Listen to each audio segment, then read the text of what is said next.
tardes a todos. Buenas tardes a todos. O días o noches, según corresponda, desde donde nos estén viendo y a la hora que abran este video. Esta es la segunda parte del análisis filosófico y literario que estábamos haciendo de El extranjero, novela que tengo aquí a mi lado, de Albert Camus, el francés, ganador del Nobel. Y si no han visto la primera parte, les recomiendo vayan a verla antes de seguir con esta porque es la segunda y continuaremos con algunas dudas que ya teníamos o que habíamos planteado desde la anterior ocasión. Dando paso al video, iniciaremos con la pregunta que habíamos dejado volando en el aire, la cual era, basándonos en este libro, cuál debe ser nuestra posición respecto de la idea de la muerte, del proceso de morir, de esta idea que a veces aterra, a algunos tranquiliza, pero que a nadie deja sin alguna actitud, sin algún pensamiento, incluso con angustia o ansiedad. Albert Camus conduce su novela a este resultado. No les diré cómo para no arruinar el final, aunque es uno no solo conmovedor desde las letras, sino también desde la filosofía, las dudas que tiene el lector sobre sí mismo y sobre la vida. En general, el último capítulo hay una frase que les citaré y dice: desde que uno debe morir es evidente que no importa cómo ni cuándo suceda. Por consiguiente, y lo difícil era no perder de vista todo lo que este por consiguiente representaba en el razonar, por consiguiente debía aceptar el rechazo de la apelación. Recordarán en el anterior capítulo de esta aventura llamada Análisis Literario, mencionaba que después del crimen que comete Mersault, el protagonista, va a cárcel y ahí en la cárcel empieza a reflexionar sobre lo que fue su vida, recordar varios momentos de esta, lo que lo hizo feliz, lo que no, las diferencias entre lo que pensaba de lo que sería una ejecución y lo que realmente es o va comprobando conforme avanzan sus días en la prisión y su juicio. Básicamente Camus nos quiere decir que el hombre no obviamente no puede tener una idea superficial sobre la muerte. No, pero tampoco es lo más importante de nuestra vida. Es una parte inevitable, todos vamos a morir, es algo que ni la ciencia ha podido resolver. Y por lo tanto surgen más y más y más dudas. Unas son generales, por ejemplo, hay ideas muy comunes o constantes dentro de un mismo grupo de personas que practican una determinada fe, unas muy personales que van desde el a dónde vamos y cómo sucederá esta, pero lo general es tener en cuenta que es un casi deber, es obligatorio que vamos a morir. Lo siguiente es que no podemos rechazarla. Nuestra vida no se puede tratar de ir detrás de algún elixir como hacían los alquimistas, la posibilidad de trascender o de cambiar a otro cuerpo, como lo piensan algunos hindúes con la reencarnación. Lo importante es tener en cuenta que vamos a morir. Es, según Camus, el primer paso para romper un poco de ese absurdo de la vida, de ese absurdo existencial. Existimos para morir. Punto. Lo que nosotros hagamos en ese momento entre que nace la razón y podemos preguntarnos lo que nos rodea desde que somos niños hasta que llegue el momento inevitable de la muerte, es qué hacemos mientras con la vida.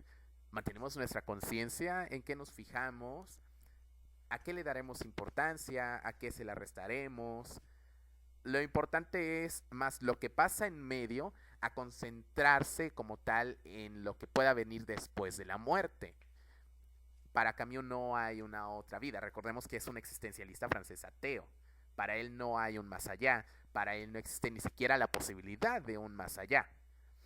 En todo caso, lo que existe es vivir, experimentar, ser consciente de que existimos, de que estamos en un mundo sin sentido, que nosotros elegimos ese sentido, como ya lo habíamos mencionado en el anterior video. Tener claro qué va a pasar, tener claro que tendrá que suceder, algunos morirán por poner una idea, a los 77 años mientras están comiendo, un infarto de agudo de miocardio, morirán, otros será de una manera más violenta, algunos otros simplemente irán a dormir y fallecerán, otros será más joven, algunos será más allá de los 100 años. Es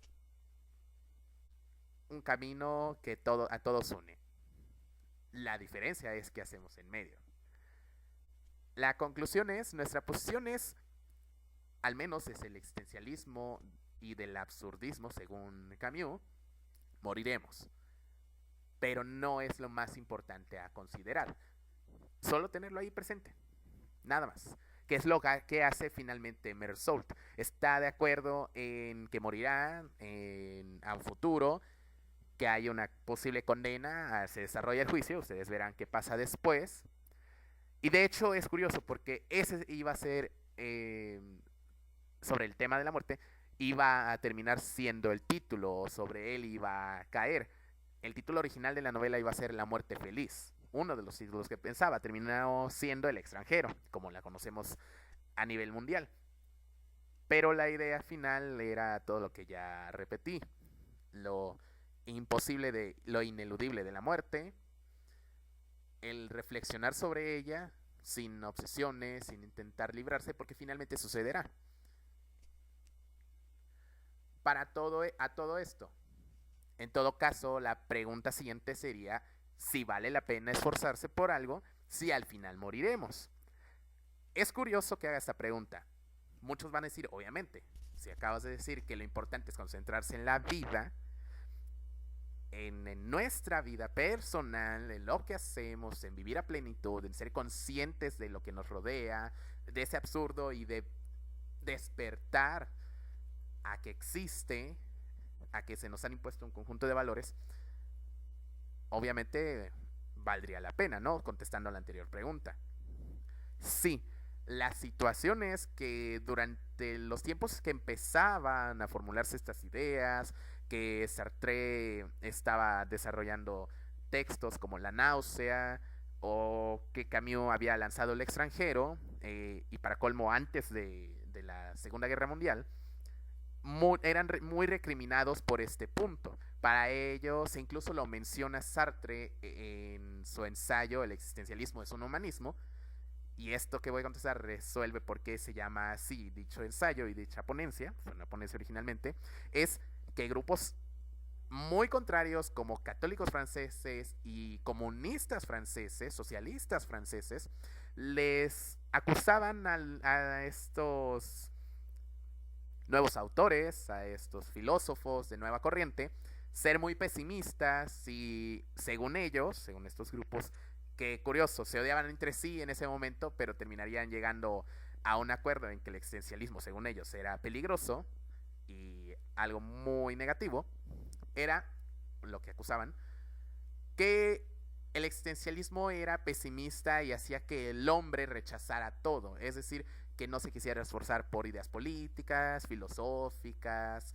Obviamente ellos iban hablando mucho de no sumar a su fila respectiva, católicos de un lado, comunistas de esa época, muy seguidores de Stalin.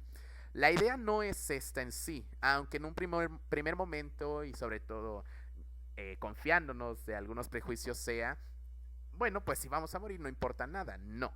La idea central es todo lo que va en el periodo de la vida, entre el nacimiento, la toma de conciencia de la existencia propia y la muerte, no debemos quedarnos casados con un ideal que se nos venda, como ya había mencionado. No, la idea de esto es esforzarse dentro de lo posible, y esto ya meto mucho a Sartre, esforzarse dentro de lo que uno pueda por un ideal, lo que sea uno cristiano, socialista, capitalista, alguien que tenga sueños de una carrera, lo que sea, esforzarse dentro de lo que uno sea posible, no quedarse ni varado ni con una actitud derrotista, también ser conscientes de que no todo lo podemos ajustar a como nosotros queramos, que habíamos mencionado eso, que también tienen en común Sartre y Camus, que para ellos, si no la prueba de la existencia, según ellos, de Dios, de la no existencia, estribaba, o al menos en sus conclusiones, que no podía existir un ser que todo arreglara como uno quisiera. Según ellos, recordemos que hay un existencialismo católico incluso, un existencialismo cristiano en Alemania, que tendrá muchas ideas, por cierto, ya les había mencionado que hay posturas encontradas en el existencialismo. Entonces la idea es, no nos quedemos obsesionados con ideas que no podemos modificar, vivamos, conozcamos, sigamos despiertos, lo que nos quieran vender de ideas de cualquier tipo, reflexionarlas, entenderlas y entender que vamos a decidir también según lo que se nos ha enseñado. Y vamos a reflexionar o a pensar de ello según se nos ha enseñado. Recordemos la máxima de Sartre: el hombre es lo que hicieron con él. Obviamente aquel muy católico, pero que lo ve todo desde una perspectiva negativa, va a acusar a lo malo como un castigo divino. El no creyente lo va a achacar a un sistema o, por qué no, a casualidades de la vida. Lo importante es tener idea, según estos filósofos y principalmente Camus, que dentro del absurdo de nuestra vida o del sinsentido de la existencia, lo más importante es llegar hasta donde podamos para nuestro crecimiento personal y en comunidad. No se trata solo de vamos a morir y vamos a morir solos. No. En el lapso en el que eso ocurra, vamos a tener que vivir en una sociedad, que es lo que hace diferente un poco a Mersault y que lo afecta, que intenta aislarse lo más posible, aislarse de tener una relación romántica, no quiere incluso acceder al matrimonio, se aísla del trabajo, intenta no relacionarse tanto con sus compañeros, dentro de la comunidad donde vive, de lo que aquí llamaríamos colonia o barrio, solo observa a sus vecinos y lo más lejano posible, desde su casa, desde su hogar, si es posible o preferible para él. No, la idea es, vamos a tener que relacionarnos con gente, vamos a tener que acceder a ciertas ideas, ceder a esas ideas, pero a la vez tenemos que construir y el que trabaja en una empresa va a tener que hacer trabajo en equipo. Nosotros como estudiantes tenemos que acceder al trabajo de equipo, a construir juntos en vez de separados. Y la idea es sí esforzarse, es importante esforzarse por la comunidad, por uno mismo, pero tampoco llegar a la obsesión y creer que ese es el sentido de nuestra vida, porque no existe. Y entonces llegamos a la siguiente pregunta: ¿qué es el ser? El ser ya podemos ir sumando algunas características. El ser obligatoriamente muere, pero a pesar de ello vive en comunidad y tendrá que participar de ella. El ser accede a los juicios de los demás, puede llegar a ceder a estos, pero está en una existencia sin sentido, simplemente existe y ya. Entonces radica, de acuerdo a Camus, pero también basado un poco en Heidegger, que es muy existencialista y pondrá dentro de las ideas y teorías filosóficas del siglo XX, del naciente siglo XX, ya casi a la mitad, pondrá en boga un poco el existencialismo, lo regresará al mapa, le pondrá en algún lugar del mapa, ya que había quedado un poquito eclipsado por las ideas de Nietzsche. Recordemos que el padre del existencialismo es Heidegger, es Kierkegaard, el danés. Entonces, influenciados por todos ellos, Camus dirá que el ser es algo que existe, pero que puede cuestionarse a sí mismo y al exterior y despertar a ese sinsentido. La diferencia entre un objeto y un sujeto, basado nuevamente en Heidegger, es que el objeto no puede hacer cambios, ni mucho menos puede preguntarse quién es. La piedra no se pregunta quién soy y qué hago.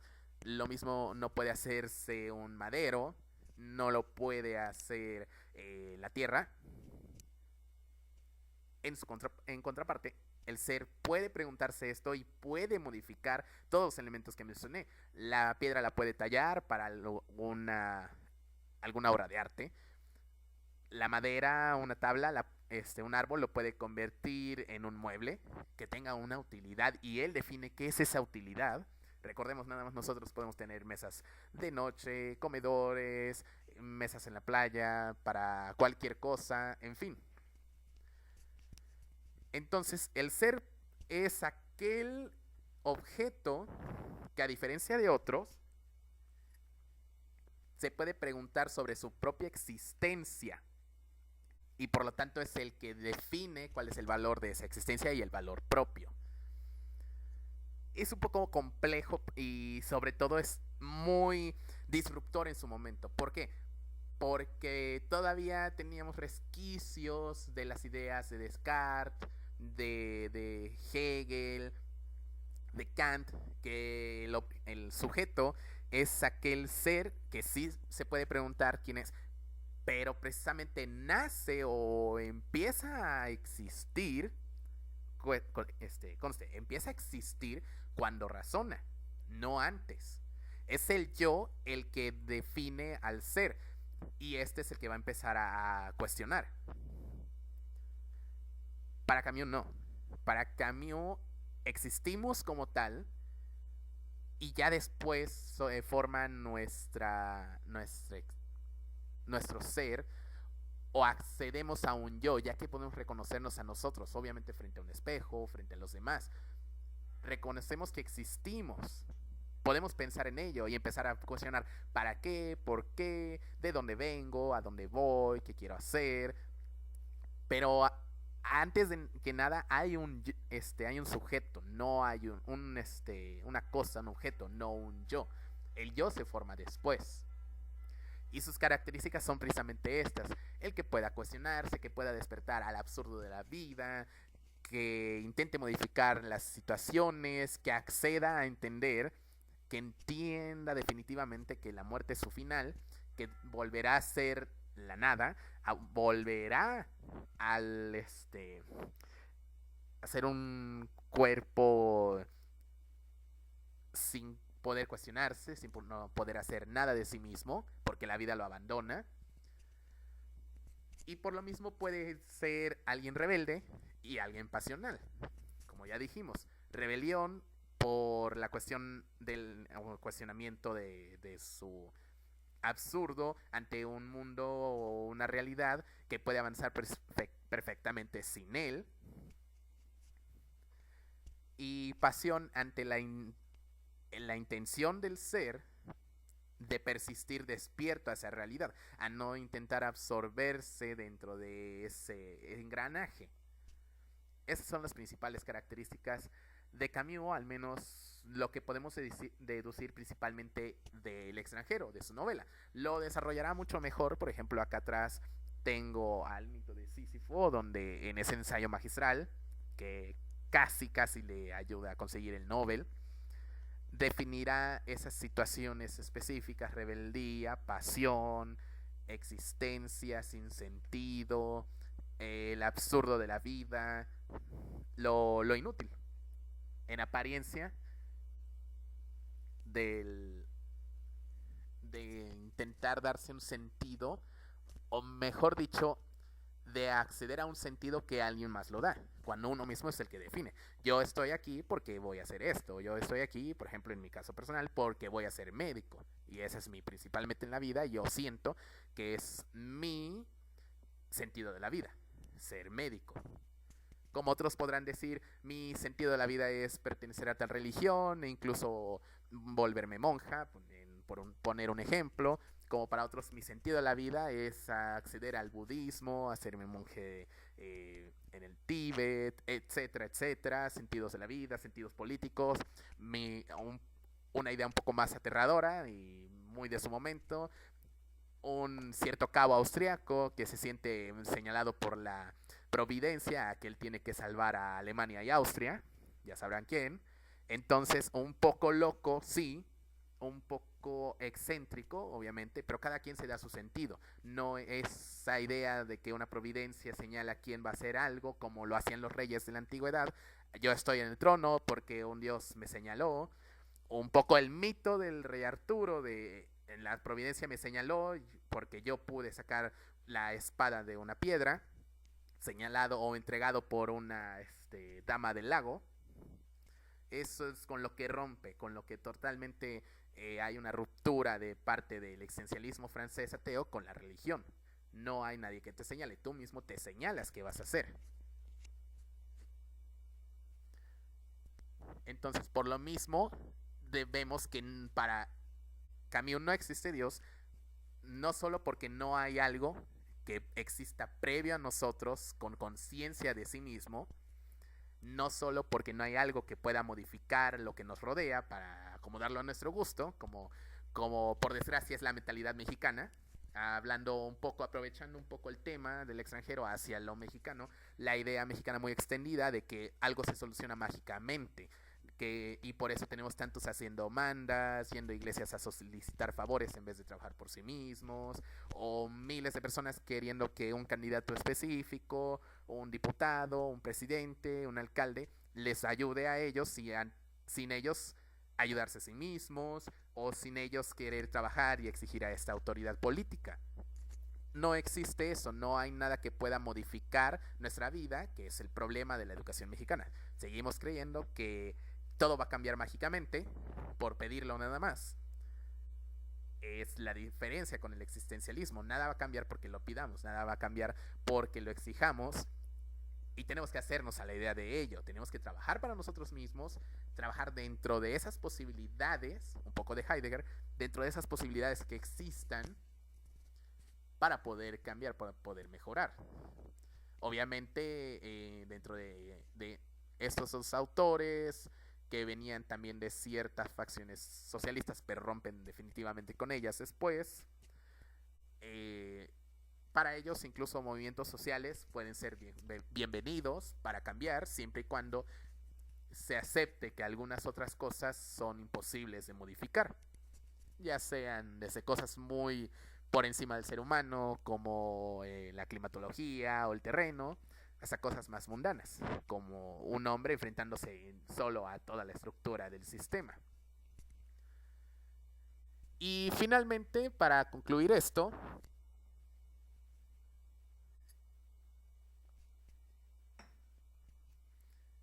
ahora nos preguntamos, ya leímos o ya mencionamos al extranjero, ya lo analizamos filosóficamente, su historia, como repito, es sencilla en apariencia, al menos por en la superficie es algo muy elemental. Cuando empezamos a leerlo, a conocerlo y a conocer todas las ideas de Sartre, ya tomas toda su complejidad. Entonces, ¿a quién leer o a quién es más leer para conocer del existencialismo? Y esto lo menciono porque también tenemos libros de ellos en la biblioteca Universopolis. Primero, Albert Camus, que es alguien muy, digamos, amable con el lector, lo lleva de la mano, no es tan denso, pero sí complejo. Es alguien fácil con quien enganchar, sobre todo con sus personajes, ya lo había mencionado. Uno puede ponerse muy bien en los zapatos de cada personaje, entender sus motivaciones, entender sus ideas, aún sin tener tanto conocimiento de la filosofía de este autor. Y por acá, por ejemplo, presentamos La Caída, es muy bueno, es muy muy bueno. La Peste se ha puesto de moda un poco, una epidemia que asola una ciudad, una alegoría, se refiere como una alegoría, y como el comportamiento humano puede, en vez de mejorar y unirse para intentar salir de una situación puede ser aún más oscuro de lo que ya se ha considerado el alma humana. Por el otro lado, bueno, ya había mencionado el mito de Sísifo, Adrien Paul Sartre, uno de mis favoritos.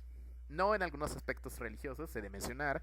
Yo soy más, hasta cierto punto, de Sartre, pero por el otro más del existencialismo cristiano, un poco de Kierkegaard y un poco de Karl Jaspers, quien menciona el llamado salto de fe, lo cual, adelantando un poco, Karl Jasper da un golpe sin miramientos y sin piedad tanto a cristianos fanáticos como a ateos muy recalcitrantes al mencionar este punto del salto de fe.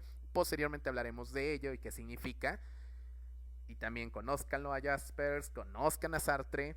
El existencialismo es un humanismo para quienes son muy cercanos a la psicología, trabajan en ello o les encanta mucho la idea. También tiene sus aportaciones a la psicología, con algunos ensayos respecto dentro de este mismo libro, una teoría de las emociones, muy bueno, muy recomendable. La náusea también. Su pareja, no se puede decir su esposa porque nunca se casaron, decía Simone de Beauvoir que si su idea era dejar a Sartre, se hubiera casado con él. Simone de Beauvoir es también existencialista, muy feminista, sobre todo para la época, y definirá muchas cosas del feminismo, la segunda ola de los 60-70, que impactará de lleno en el Mayo francés del 68 junto con Sartre. Para entonces Camus ya había muerto, ya había fallecido. Entonces, para quienes son un poco más tendientes hacia la psicología, Sartre, quienes son más hacia el feminismo y quieren conocer más de existencialismo y cruce de caminos con este movimiento, Beauvoir. Y Heidegger tenemos Ser y Tiempo en la biblioteca, de los primeros libros que subimos. Y seguimos subiendo material de él gracias a nuestro tercer bibliotecario. Con Heidegger también, quienes quieren leer algo un poco más pesado, más complejo, pero entender más qué es el existencialismo y seguirse preguntando qué es el ser, quién es el ser, cuáles son sus características, Heidegger es ideal para conocer esta corriente. Quienes tengan unas ideas más hacia el amor y hacia la religión, más teológico, Soren Kierkegaard, que recordemos era teólogo y se termina de todos modos enfrentando a la iglesia danesa protestante. Entonces ellos son los más recomendables para seguir conociendo de este movimiento, de estas ideas, de su contenido. Y pues hasta este momento esta ha sido la reseña, la segunda parte. Los invito con lo mismo de siempre, vayan al grupo de Facebook, únanse, conozcan, si quieren lean, descarguen todo lo que tenemos ahí, que es mucho. Hemos seguido subiendo más libros, tanto de filosofía, estamos subiendo mucho de técnica. Para quienes estudian medicina, tenemos varios libros nuevos ahí. Quienes estudian química, también matemáticas, tenemos muchos libros ahí. Ciencias sociales, ahí. De todo estamos subiendo y acabamos de encontrar libros un poquito más actuales, que incluso pueden ser buenos para quienes apenas empiezan en la literatura. Acabamos de encontrar y apenas la vamos a subir a Tolkien, de la saga del Señor de los Anillos, el Hobbit, y acabamos de encontrar también de Cortázar, que es representante muy bueno del boom latinoamericano de los 60, y acabamos de encontrar de Stephen King, para quienes les gusta un poco más el terror. Entonces vayan, únanse aquí en el canal en YouTube. Vamos a seguir subiendo contenido de ese tipo mientras nos lo permita la existencia y la vida. Muchas gracias. Espero tengan un buen día, tardes, noches, del espacio temporal en el que estén viendo esto.